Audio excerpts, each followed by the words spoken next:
The first phone call I ever made in a crisis was to my mother. The last phone call she ever needed to make in hers was to me.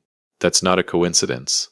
That's a bond built over 53 years, one ordinary act of love at a time. Rebecca Watson was not a complicated woman. She didn't need to be. She was the kind of mother who showed up to every single one of my Little League games in a folding chair she brought herself, who packed my lunch until I was old enough to be embarrassed about it, and who sat up waiting every time I came home late, not to punish me, but because she simply couldn't sleep until she knew I was safe. That was her. That was always her. Love wasn't something Rebecca Watson talked about. It was something she did, daily, quietly, without keeping score. When my father passed, 12 years ago, a Wednesday morning in November, the kind of day that permanently changes the color of a month, she didn't fall apart. She grieved the way she did everything else, with dignity, with her chin up. She sold one car to cover the funeral costs without telling me until it was done, kept the house running on a fixed income, and still managed to have a hot meal on the table every Sunday for anyone who showed up. She never once called me to say she was struggling. Not once. In 12 years. So understand, when Rebecca Watson called me at 7:42 on a Wednesday morning and said her chest felt funny, I didn't hesitate. I didn't calculate. I didn't weigh my options because 53 years of that woman's love doesn't produce a man who hesitates. It produces a man who moves. Immediately. Without question. Without condition. What it doesn't prepare you for is the person standing between you and the door. Welcome to Dad's Raw Revenge. Get settled, because this one is going to take you somewhere. Drop a comment and let me know where you're watching from. Hit that like button and make sure you're subscribed. Trust me, you're going to love it here. Let me back up. My name is Wesley Watson. I'm 53 years old. I coach youth baseball on weekends, and I have been the kind of husband who thought that keeping the peace was the same thing as having peace. I was wrong. Took me a while. But I got there. It was a Wednesday, January 14th, 7:42 in the morning. I remember the exact time because I was standing in the kitchen watching the coffee drip. Slowly, like it too, didn't want the day to start, when my phone buzzed on the counter. Mom. I picked up on the second ring. Wesley. Her voice was thin, not her usual voice. Rebecca Watson didn't do thin. This woman had survived a husband, a recession, and a hip replacement, without asking anyone for a single thing. Mom, you okay? I didn't want to bother you. There it is, 82 years old and still apologizing for existing. Funny how, I said, already moving toward the hallway. Just tight, and my left arm keeps going. She stopped. Mom, I'm sure it's nothing. Mom, stop, I'm coming. I hung up and stood there for exactly 3 seconds. My car, a 2019 Chevy Silverado, was sitting at Kowalski's Auto on Flatbush Street. Alternator, they'd called yesterday. Wouldn't be ready until Friday at the earliest. Okay, think Wesley, think. Eve's car. A silver Honda CR-V, sitting fat and unbothered in the driveway. Full tank. She'd filled it up herself on Monday. Eve was upstairs. I could hear the shower running. That long, luxurious 30-minute shower she took every morning like she was preparing for a photo shoot. I went to the bottom of the stairs. Eve. The shower kept running. Eve. The water stopped. A long pause. What? Not what is in concern. What is in this better be important. I need to borrow your car. My mom's having chest pains. I need to take her to St. Francis. I will be right back. Silence. Not the kind where someone is thinking. The kind where someone has already decided and is just deciding how to say it. She appeared at the top of the stairs 30 seconds later, towel on her head, robe tied at the waist, face completely unreadable. Wesley, I can't today. Eve, my mom's having chest pains. Her left arm. I heard you. She leaned against the doorframe, crossed her arms. Call an ambulance. She doesn't like ambulances. You know that. She had a bad experience when Dad, then call someone else. She was already turning back toward the bedroom. I have dinner with Joanne and the girls tonight, and I still have a full day of work. I'm not going to spend my whole day sitting in a hospital waiting room. I stood, completely still. Did she just... Eve. My voice came out quieter than I expected. Her left arm is going numb. She stopped, turned halfway, and looked at me with an expression I will never forget for the rest of my life. Not concern, not guilt, inconvenience. She's your mother, Wesley, not mine. A pause. Figure it out. Figure it out. She went back into the bedroom. The door didn't slam. That almost made it worse. A slam would have meant emotion. She just closed it gently, like she'd told me we were out of milk.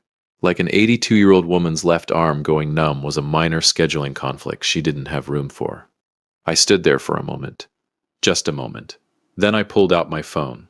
Clinton Webb lived 4 houses down on the same block. A retired union electrician, 71 years old, drove a well-kept older Honda Civic that had seen better days but never missed a morning.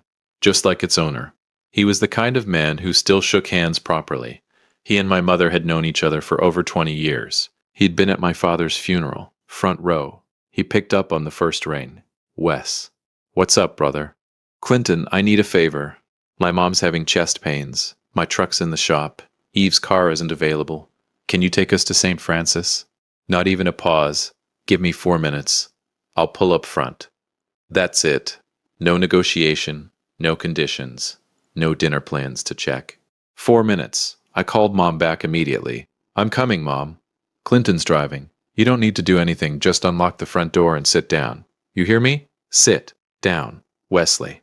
I really don't want to make a fuss. Mom. Yes. Sit down. A small sound. Almost a laugh. Okay, baby. Clinton pulled up in 3 minutes and 40 seconds. I counted. The drive to St. Francis Hospital on Woodland Street took 9 minutes. Mom sat in the back with me, her small hand in both of mine, wearing her good blue coat like she was going somewhere important. Because she was. She kept apologizing the whole way there. I'm sorry to drag you out, Clinton. It's nothing. I was just watching the news anyway. Was it anything good? Nothing ever is. She laughed, actually laughed, and I looked out the window at the Hartford morning, and I felt 2 things at the exact same time. Gratitude.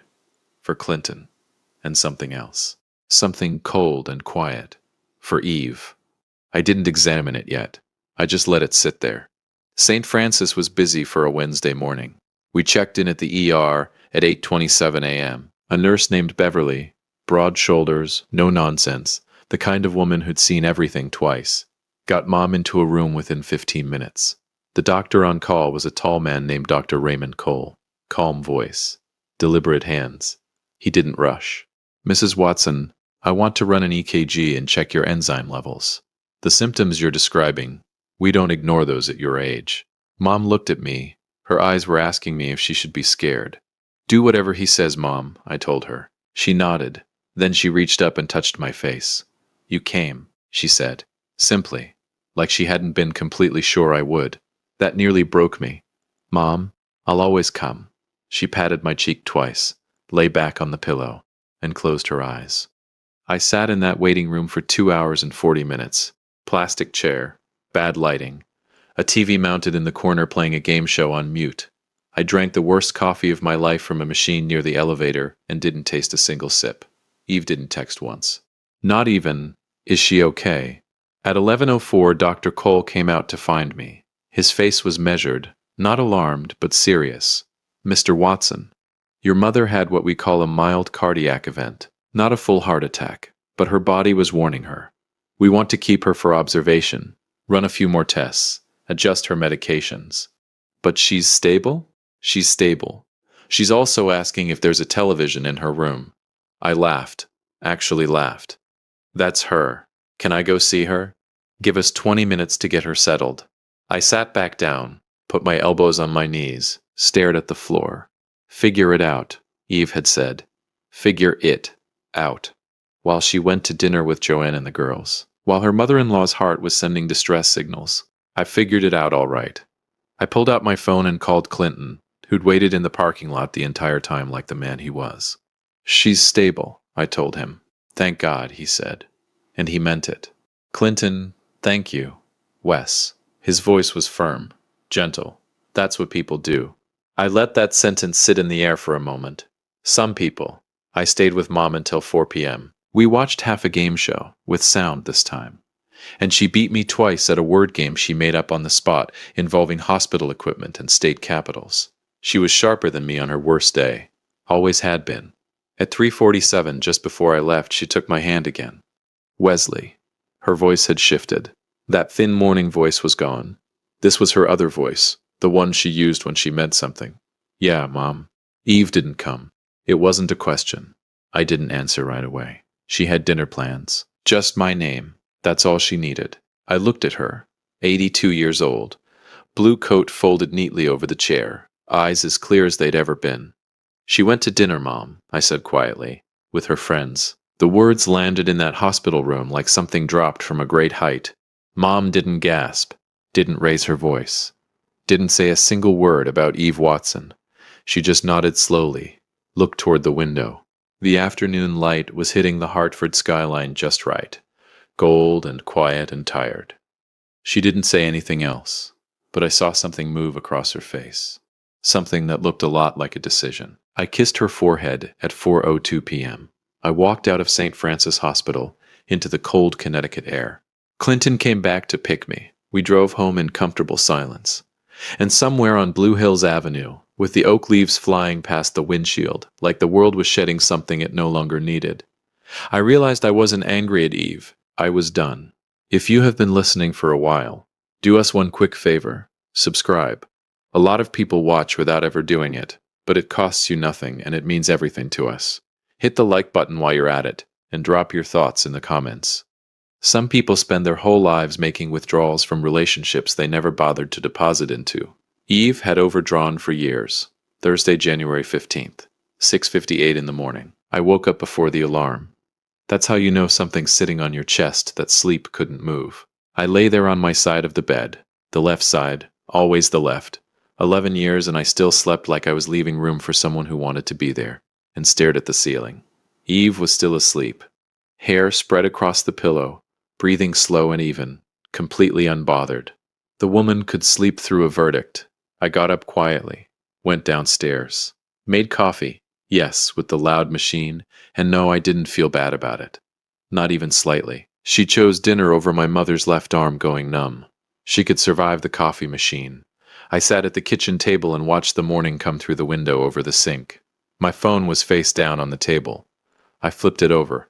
No messages from St. Francis. No news was good news at 7 a.m. I thought about Mom, about the way she'd looked in that hospital bed. Small against the pillow, her good blue coat folded over the chair like she dressed up for the occasion of being sick. About the way she'd touched my face and said you came like she hadn't been completely sure I would. You came. 2 words. 82 years of love compressed into 2 words. And they nearly broke me all over again sitting at that kitchen table with my coffee going cold. She always came for me, every single time, without question, without condition. The very least I could do was come for her. I was on my second cup when I heard Eve on the stairs. She came into the kitchen in her robe, glanced at me, then at the coffee machine, then back at me. You made coffee. Every morning for 11 years, I said, shocked it's still surprising. She poured herself a cup and leaned against the counter. There was a beat of silence. The specific kind that married people know. The kind that's waiting for someone to bring something up. She finally brought it up. How's Rebecca? Rebecca. Not your mom. Not Mom. Rebecca. Like she was a coworker, like she was somebody's acquaintance at a work function Eve had forgotten she'd attended. Stable, I said. Mild cardiac event. They're keeping her another day. She repeated it slowly like she was tasting the words. Another silence. How was dinner? I asked. She blinked. Just once. But I caught it. It was fine, she said carefully. Wesley, I want you to know, yesterday was really complicated for me. Complicated. I let the word sit there between us for a second. Your mother-in-law's heart was sending distress signals, and you were at a restaurant. But sure, complicated. Wesley, Eve. I said it the same way my mother said my name the night before. Just the word. Just the name. Flat and final. She stopped. I'm not doing this right now, I said. I'm just trying to explain. I know. I stood up, rinsed my mug. I heard you the first time. Yesterday. At the bottom of the stairs. I picked up my phone, my jacket, my keys, my spare keys, because my truck was still at Kowalski's, and I walked to the door. Where are you going? She asked. To see my mother. I didn't look back. Clinton drove me again. He didn't ask questions, didn't offer opinions. Just drove, one hand on the wheel, old country station playing low on the radio. There's a specific kind of friendship that doesn't need words to function. Clinton and I had that. Always had. We parked at St. Francis at 8:40 a.m. "I'll be here," he said. "Clinton, man, you don't have to." "Wes." He looked at me over the top of his glasses. "I'll be here." Some people show up. Make a note of who they are. Write it somewhere permanent. Mom was sitting up when I got to her room. Color back in her face. The thin voice completely gone. She was wearing her own nightgown. She'd refused the hospital gown after the first night, which honestly I respected deeply, and she had her reading glasses on, a crossword puzzle book open in her lap. 7 letters, she said the second I walked in. Betrayal. I stopped in the doorway, stared at her. She looked up over her glasses with the straightest face I'd ever seen on a human being. "For the crossword, Wesley." I laughed so hard the nurse looked in from the hallway. "Perfect," I said, dropping into the chair beside her bed. "Perfect." She counted the boxes, wrote it in, nodded with deep satisfaction. "You always were the smart one. I'm your only child, Mom. And still the smart one." We sat like that for a while. Easy. Quiet. The kind of quiet that only exists between people who have loved each other long enough to not need to fill every silence. She finished 2 more clues. I drank the terrible hospital coffee and didn't complain, because sitting in that room with her, even in a hard plastic chair, drinking something that tasted like regret, was exactly where I wanted to be. Where I would always want to be. Then she closed the book, set it on the bedside table, folded her hands in her lap. "Here we go. I want to call Paul this morning," she said. "Paul Logan. Mr. Paul Logan, attorney at law, Hartford County, 31 years in practice. He'd handled my father's estate. He'd drawn up Mom's will 6 years ago. Sharp man. Precise. The kind of lawyer who listened more than he talked, which in my experience was rarer than it should be. I kept my voice careful. "Okay. I've been thinking," she said, "since last night." "Mom, you don't have to. Wesley Andrew Watson. Full name. All 3. I hadn't heard all 3 since I was 17 and came home 40 minutes past curfew. Do not finish that sentence." I closed my mouth. She looked at me with those clear, steady eyes. The Hartford light was coming through the window again, softer this morning. It made her look younger somehow. Or maybe it just made her look exactly like herself. Exactly like the woman who had packed my lunch and sat up waiting, and sold a car without telling me, and made Sunday dinners for 34 years on Maplewood Drive. My mother, the most constant thing in my life. "I've worked my whole life," she said quietly. "Your father and I, we scrimped and saved and went without, so that what we built would mean something. So it would go somewhere that mattered." A pause. "To people who showed up." I didn't say a word. Eve didn't show up, Wesley. I know. Not just yesterday. She picked up her crossword book. Not to work on it. Just to hold something. Not at your father's funeral repast. Not when I had the hip surgery and needed rides to physical therapy. Not at Christmas 2 years ago when I had that flu and you had to leave dinner to check on me. She looked up. And not yesterday, when my heart was failing. She went to dinner. Every single example landed like a stone in still water, dropping slow, sinking deep. Because she was right. She had always been right, and I had been making excuses for years. "Mom, I'm not angry," she said. And the remarkable thing was, she wasn't. Her voice was completely calm, steady as a hand on a Bible. "I'm just accurate." She reached for her phone on the bedside table, found the small folded piece of paper from inside her glasses case. A phone number, written in her handwriting, neat and deliberate. "Mr. Paul Logan, direct line." She'd come prepared. My mother didn't make impulsive decisions. This had been building longer than one hospital stay. "Do you want me to step out?" I asked. She considered it for a moment. Then, "No. Stay. Stay." One word, and everything in me went still and grateful. She dialed at 9:22 a.m. He picked up on the second ring. "Paul Logan." "Paul, it's Rebecca Watson. I hope I'm not catching you early." "Mrs. Watson." His voice warmed immediately. "Never too early for you. How are you?" "I'm in the hospital, actually." "St. Francis." A brief pause. "I'm sorry to hear that. Serious?" "Serious enough to make me think clearly," she said. And even in that moment, even calling her lawyer from a hospital bed the morning after a cardiac event, there was dignity in her voice. Grace. The kind that can't be performed. The kind that gets built over 82 years of doing the right thing even when it costs something. Paul, I need to update my documents. The will specifically. Silence on his end. Professional silence, absorbing, not stalling, of course. Do you want me to come to you, or... Please, today if possible. I have some very specific changes in mind. I can be there by 2 o'clock. Perfect. She glanced at me. My son will be here. Very good, Mrs. Watson. I'll see you at 2. She hung up, set the phone down, picked up her crossword again. Just like that. Like she hadn't just changed everything. Like she hadn't just loved me in the most powerful, permanent way a mother could. I sat there for a moment, throat tight, eyes steady, barely. Mom. My voice came out quieter than I intended. You don't have to do this for me. She didn't look up from the crossword. I'm not doing it for you, Wesley. She filled in a letter. Calm, deliberate. I'm doing it because I've earned the right to decide where my life's work goes. And I've decided. She looked up over her glasses. Any other questions? I had approximately 40. I asked 0. No, ma'am. Good. She went back to the puzzle. Now go find me something edible from that cafeteria. Whatever they've been bringing me for breakfast tastes like a decision someone regretted. And for just a second, just one, I looked at her. This small, sharp, magnificent woman, in her own nightgown, in a Hartford hospital room, filling in crossword answers like the world owed her nothing, and she owed it everything. And I thought, I have spent 53 years trying to be worthy of her. I hope I'm getting there. Mr. Paul Logan arrived at 1:58 p.m. Charcoal suit, leather briefcase, silver hair cut close. He shook my hand firmly, nodded like a man who understood the weight of rooms, and sat down across from my mother with a yellow legal pad and a pen that probably cost more than my alternator. I sat in the corner, quiet, still, a witness. The conversation between them lasted 47 minutes.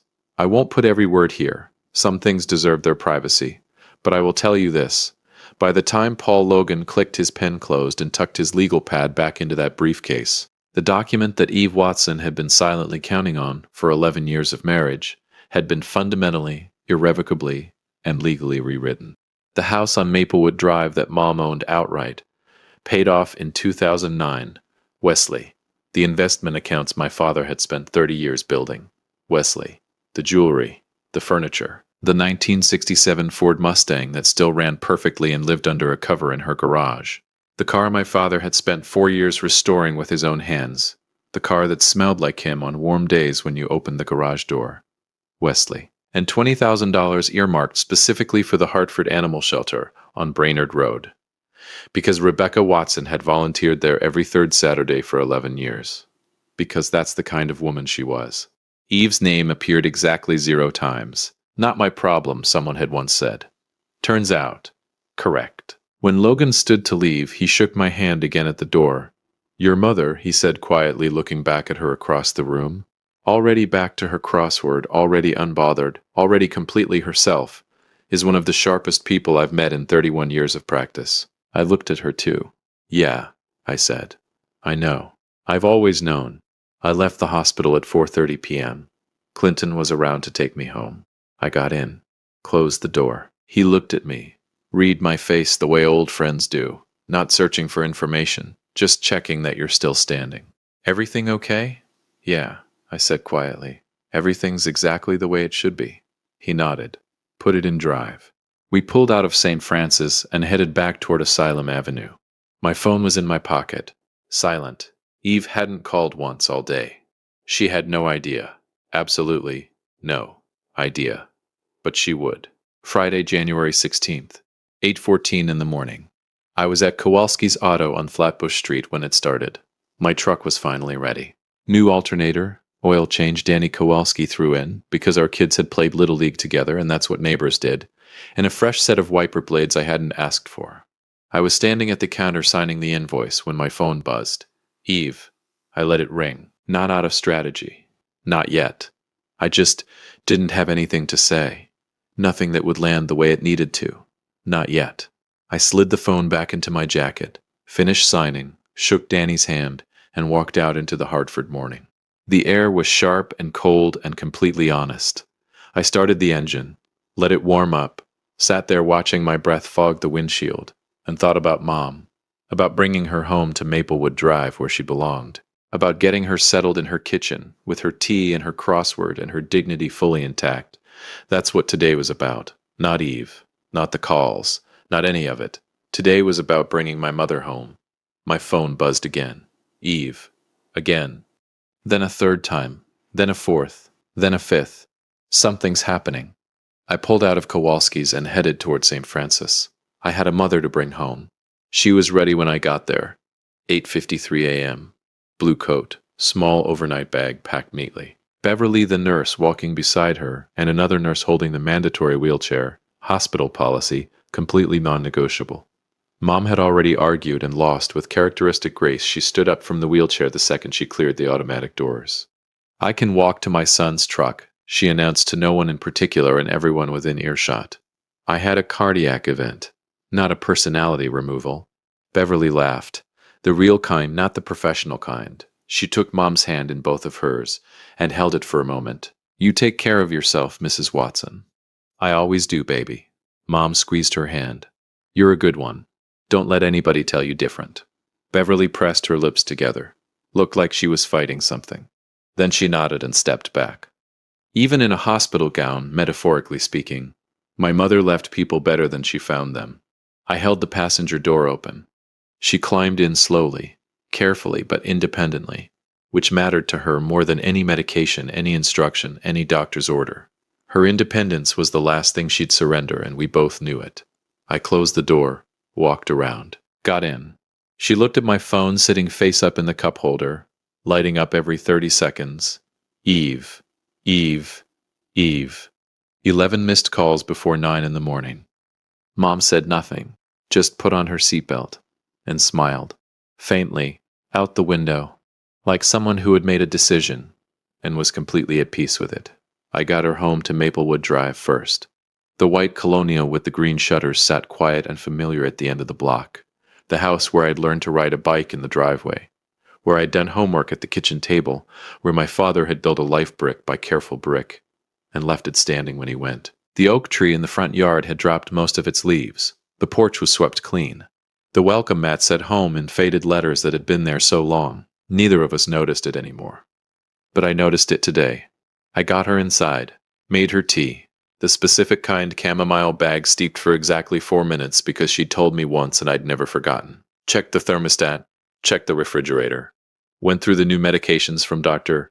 Cole one by one, reading the labels out loud while she listened with her hands wrapped around her mug. Wesley. This one's for the blood pressure, twice a day with food. She was watching me from across the kitchen table.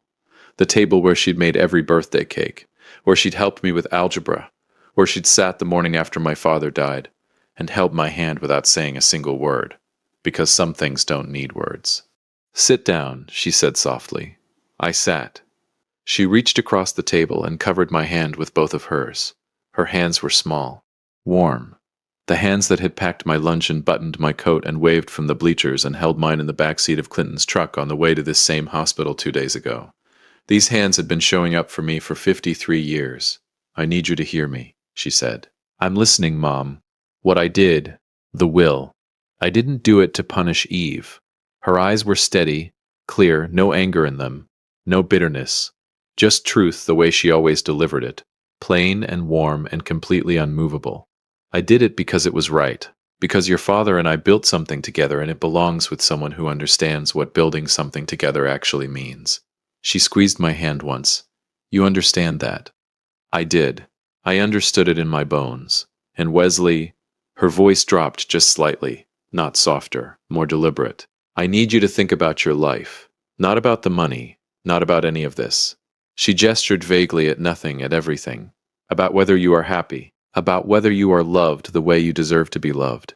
She looked at me for a long moment. "Because you have been showing up alone for a very long time, baby. And a man like you, a man who shows up, deserves someone standing next to him when he does." The kitchen was absolutely still. Outside on Maplewood Drive, a car passed slowly. The refrigerator hummed. Somewhere down the block, a dog barked twice and went quiet. Everything she said was true. Every single word. My throat tightened. My eyes burned just slightly at the corners. I didn't look away from her. "Yeah," I said. and my voice came out rough and quiet and completely honest. I know, Mom. She nodded once, slowly, like that was exactly what she needed to hear. Then she patted my hand twice, the same way she'd patted my cheek in the hospital room 2 days ago, and released it. Good. She picked up her tea, took a sip, set it back down. Now, are you going to answer that phone or not? My phone was buzzing on the table between us. Eve, call number 29. I looked at it, looked at Mom. She raised one eyebrow. I picked up the phone, turned it face down, let it buzz against the wood until it stopped. Not yet, I said. The corner of her mouth moved, just barely. Not yet, she repeated quietly, like she was tasting the patience in it. I'll check on you tonight, I told her, and tomorrow morning, and every morning after that. She waved a hand. I know you will. I mean it, Mom. Wesley. She looked at me over her glasses. She'd put them back on at some point without me noticing. I know you mean it. You have always meant it. I left Maplewood Drive at 1:15 p.m., drove home to Asylum Avenue, parked in the driveway behind Eve's silver CRV, sat in my truck for a full minute. 34 missed calls. 34.